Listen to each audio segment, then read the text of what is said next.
आप सभी को मेरा नमस्कार। फिर से स्वागत है आपका मेरे YouTube चैनल पे। आज इस वीडियो में हम बात करेंगे GERD के बारे में और इस बीमारी की हम डिटेल समझेंगे कि किस तरीके से ये मरीजों को परेशान करती है और डॉक्टर्स भी इसे काफ़ी अच्छे से कैसे ट्रीट करते हैं। ये सारी जानकारी हम इस वीडियो में जानेंगे, इसलिए इस वीडियो को आप बिल्कुल आखिरी तक देखें। और आपने मेरे चैनल को सब्सक्राइब नहीं किया है तो प्लीज़ अभी सब्सक्राइब करें, क्योंकि इस चैनल पर आपको ए से लेकर जेड तक दवाइयों की सीरीज़ और काफ़ी हेल्थ टिप्स देखने को मिलेंगी। तो चलिए शुरू करते हैं। देखिए, ये जो GERD होता है ये एक तरीके से पेट की बीमारी होती है जिसे गैस्ट्रोइसोफेजियल रिफ्लक्स डिजीज भी बोलते हैं। देखिए, ये क्या होता है, हमारे पेट के अंदर रिफ्लेक्सेस होते हैं जिसमें क्या होता है, फंक्शन अच्छे से नहीं होने की वजह से जो खाने का जो पूरा पेट में पदार्थ होता है या फिर जो भी हमने खाया हुआ रहता है वो पेट से बाहर ईसोफेगस तक आने लग जाता है। ईसोफेगस का मतलब खून की, ईसोफेगस का मतलब जो हमारे खाने का जो पाइप होता है वहां पर ये जो है आपका जो पेट का जो सामान है वो आने लग जाता है, जिससे क्या होता है, खट्टी खट्टी डकारें आती हैं, पेशेंट को परेशानी रहती है और कई बार सीने में भी जलन होती है इसकी वजह से। तो इसे GERD इसलिए बोलते हैं कि गैस्ट्रोइसोफेजियल, गैस्ट्रो मीन्स पेट और इसोफेजियल मीन्स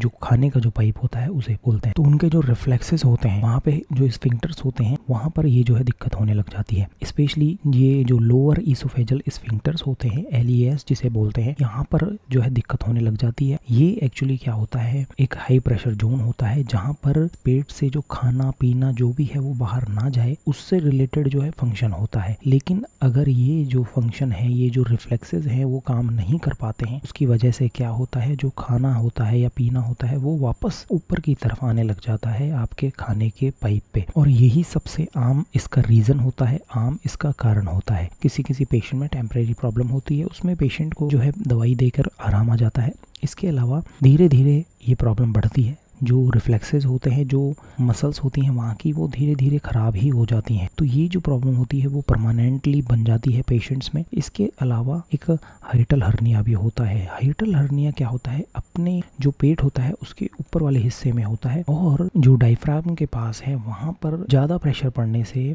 जो अपर पार्ट होता है वो एक बल्ज बन जाता है। ठीक है, तो ये आमतौर पर दो तरीके का होता है, एक तो स्लाइडिंग हर्निया और एक पैराइसोफेजियल हर्निया। इसके अलावा देखिए एक कारण और होता है कि आपका जो पेट है वो खाली नहीं हो रहा है, बहुत धीरे धीरे खाली हो रहा है, जिसे हम डिलेड गैस्ट्रिक एम्पेटिंग या फिर गैस्ट्रोपैरेसिस भी बोलते हैं। इससे क्या होता है, खाना जो है पेट में ही रुका रहता है। इससे क्या होता है, जो प्रेशर होता है अपर पार्ट में, जो इसोफेगस के पार्ट में, जो फूड पाइप जिसे हम बोलते हैं, उसके ऊपर वाले पार्ट में प्रेशर जो है वो बनता रहता है। इससे क्या होता है, जो रिफ्लेक्सेस होते हैं या फिर हम कहें जो खट्टी खट्टी डकारें आती है या वो GERD जो बीमारी होती है वो ज़्यादा देखने को मिलती है ऐसे पेशेंट्स में। इसके अलावा डायबिटीज़ मिलाइटिस है, वो भी ये बीमारी कर सकती है। स्लो गैस्ट्रिक मोटिलिटी, जो गैस्ट्रिक मोटिलिटी होती है देखिए वो क्या होता है, आगे की तरफ होती है, नीचे की तरफ होती है और वो आमतौर पर रेगुलरली चलती रहती है। लेकिन इस केस में क्या होता है, पेट का मूवमेंट जो है स्लो हो जाता है। स्लो होने की वजह से ऊपर की तरफ फूड पाइप की तरफ प्रेशर जो है वो बढ़ने लग जाता है। इसके अलावा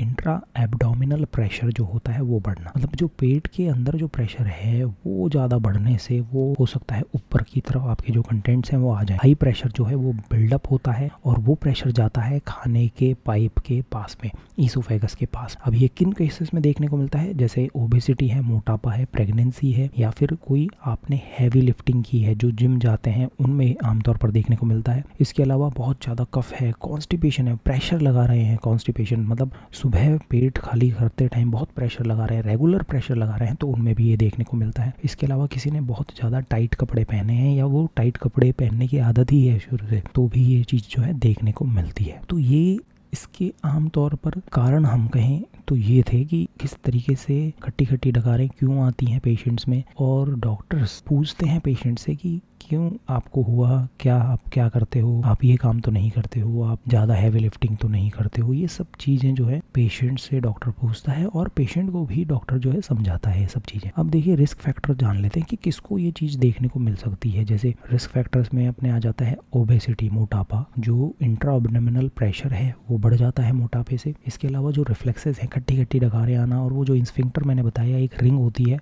एक लॉक होता है पेट और फूड पाइप के बीच में, वो लॉक खराब हो जाता है हम ये कहें तो उस लॉक खराब होने की वजह से जो रिफ्लेक्स डिजीज है वो हो जाती है। खट्टी खट्टी डकारें आना, एसिडिटी होना, सीने में जलन होना, और ये रेगुलर रहता है। इसके अलावा प्रेगनेंसी जैसे मैंने बताया, प्रोजेस्टेरोन जो है रिलैक्स करता है स्मूथ मसल्स को, और जो फीटस होता है पेट में जो बच्चा होता है वो भी प्रेशर डालता है पेट के ऊपर। इसके अलावा स्मोकिंग, निकोटीन जो होता है वो भी प्रेशर को कम करता है। वो जो रिंग होती है, जो लॉक होता है, उसे ख़राब करने का काम करता है स्मोकिंग। तो इसलिए स्मोकिंग वाले पेशेंट्स में भी ये समस्या जो है देखने को मिलती है। इसके अलावा अल्कोहल यूज़ करने से, अल्कोहल अगर ज़्यादा यूज़ कर रहे हैं वो भी ये परेशानी आपको दे सकता है। और कुछ खाना होता है जैसे कैफ़ीन वाला जो पदार्थ होता है या एसिडिक जो पदार्थ होते हैं, ऐसे जो खाने होते हैं वो भी, इनसे भी जो है बचना चाहिए। अगर आप खट्टी खट्टी डकारों से परेशान हैं, इन सब चीज़ों से परेशान हैं, तो आपको इन सब चीज़ों का ध्यान में रखना ज़रूरी है। फास्ट फूड, चॉकलेट, जो भी कोल्ड ड्रिंक्स आती हैं, खट्टे खट्टे फ्रूट्स जो आते हैं, और ऐसी चीज़ों से भी ये जो परेशानी है वो बढ़ जाती है। अगर आप कोई दवाई ले रहे हैं, जैसे ब्लड प्रेशर की कोई दवाई ले रहे हैं, या फिर